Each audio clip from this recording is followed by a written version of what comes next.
जय सिया राम। स्वागत है आप सभी लोगों का हमारे YouTube चैनल श्री हनुमत धाम में।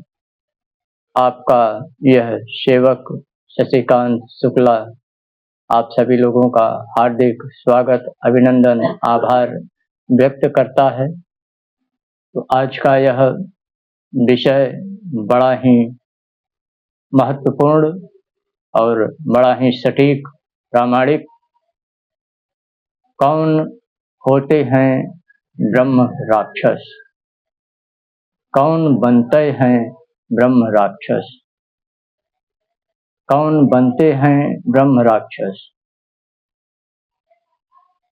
तो इस विषय पे आज आप लोगों को कुछ बताना चाहेंगे कि ब्रह्म राक्षस, जैसा कि नाम सुन लेने से ही सिहरन दौड़ जाती है शरीर में, एक अनजाना भय व्याप्त हो जाता है शरीर में। ब्रह्म राक्षस जो होते हैं वो ब्राह्मण कुल में उत्पन्न और किसी कारणवश उनकी हत्या हो गई हो, अकाल मृत्यु हो गई हो, वो ब्रह्म राक्षस बनते हैं। ब्रह्म राक्षस माता यदि ब्राह्मण कुल की हैं और पिता गैर कुल का, गैर बिरादरी का है, और यदि पिता ब्राह्मण कुल के हैं और माता गैर कुल, गैर बिरादरी की है, नाजायज संबंध हो गया, अनचाहा गर्भ ठहर गया, लोक लाज के भय से जब उस गर्भ की हत्या कर दी जाती है तो वो बन जाता है ब्रह्म राक्षस। और ब्रह्म राक्षस जिसको भी पकड़ लेते हैं वो जल्दी छोड़ते नहीं हैं, बड़े ही काल विकराल, बड़े ही उग्र, बड़े ही अधर्मी इनकी प्रकृति होती है।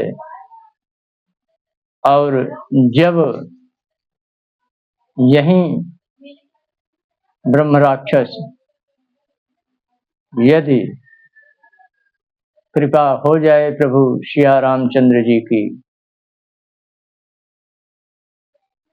सामर्थ्य गुरु, सामर्थ्य संत भगवान का यदि इनके जीवन में, जो कि प्रेत योनि का इनका जीवन है, यदि साक्षात्कार हो जाए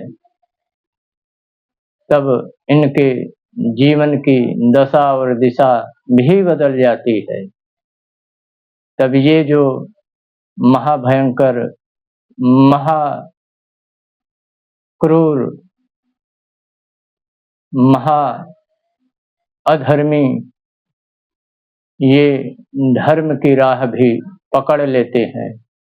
तो जब ये धर्म की राह पकड़ लेते हैं तो ये जब अधर्म की राह पे चलते हैं तब जितना तांडव मचाए हुए होते हैं, लोगों को जीवन में दुख, तकलीफ, उत्पात, वे सब कुछ ठीक उसी के विपरीत करना प्रारंभ कर देते हैं और देव बन जाते हैं, देव बन करके पूजित हो जाते हैं।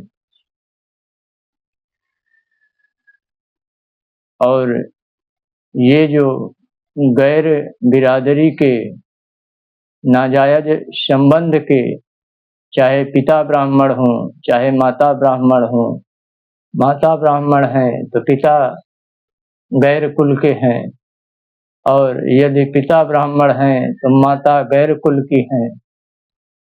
ये प्रायः दोगले प्रवृत्ति के हो जाते हैं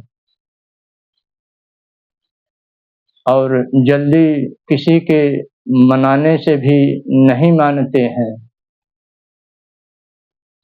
जब भी मानते हैं तो यदि हनुमान जी का आदेश हो जाए, हनुमान जी का कोई सेवक इनसे टकरा जाए, या माता आदिशक्ति जगतजननी जगदम्बा मैया विंध्यवासिनी का यदि कोई भगत है, सेवक है, इनसे टकरा जाए, तब ये अपना रास्ता बदलने को विवश हो जाते हैं। तब ये जो पाप और अधर्म में पड़े रहते हैं, ये धर्म और पुण्य की तरफ, जन कल्याण की तरफ इनका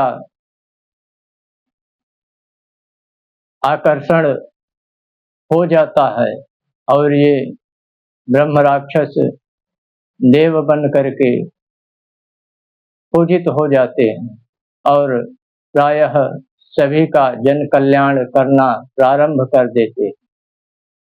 लेकिन कब, जब सामर्थ्य, गुरु सामर्थ्य, संत भगवान का इनसे टकराव जब हो जाता है, और ये तब ही होता है जब प्रभु सिया रामचंद्र जी की कृपा इन पे होने को रहती है। श्री हनुमान जी की कृपा से ये श्री हनुमान जी के शरण में आ जाते हैं और उन्हीं की कृपा से प्रभु के नाम का सुमिरन, भजन, गंगा स्नान, त्रिकाल संध्या, संध्योपासना ये करना प्रारंभ कर देते हैं। और जो भी इनके लिए इनके स्थान पर प्रभु के नाम का जाप स्मरण करता है, श्री हनुमान जी की सेवा करता है, प्रभु सिया रामचंद्र जी के चरित्र का गान करता है, देवादिदेव महादेव को जो है जल चढ़ाता है, उस भगत पर, उस सेवक पर ये सहाय भी हो जाते हैं। तो आज सभी लोगों ने, आप सभी लोगों ने जाना कि ब्रह्म राक्षस बनते कौन हैं और ब्रह्म राक्षस बनने पर ये करते क्या हैं, और जब इनके जीवन में प्रभु की कृपा से सामर्थ्य, गुरुदेव भगवान, संत भगवान का सानिध्य होता है, सामना होता है, तब ये प्रायः अधर्म और पाप से विमुख हो करके धर्म और जन कल्याण की तरफ प्रभु के नाम के सिमरन भजन में अपने आप को समर्पित करके पूजित हो जाते हैं। ब्रह्म राक्षस के प्रकार बहुत से हैं। आज हमने आपको नाजायज संबंध के बाद जो स्वरूप इनका बन करके तैयार होता है प्रेत योनि का, उसके विषय में प्रकाश डालने का छोटा सा प्रयत्न किया है। अगले वीडियो में पुनः एक नई, सटीक, प्रामाणिक अनुभव में ली गई जानकारी आप सभी के समक्ष लाने का पुनः प्रयास आपका यह सेवक करेगा। दीजिए तब तक इजाजत, अनुमति। मिलते हैं अगली वीडियो में। जय सिया राम, हर हर महादेव।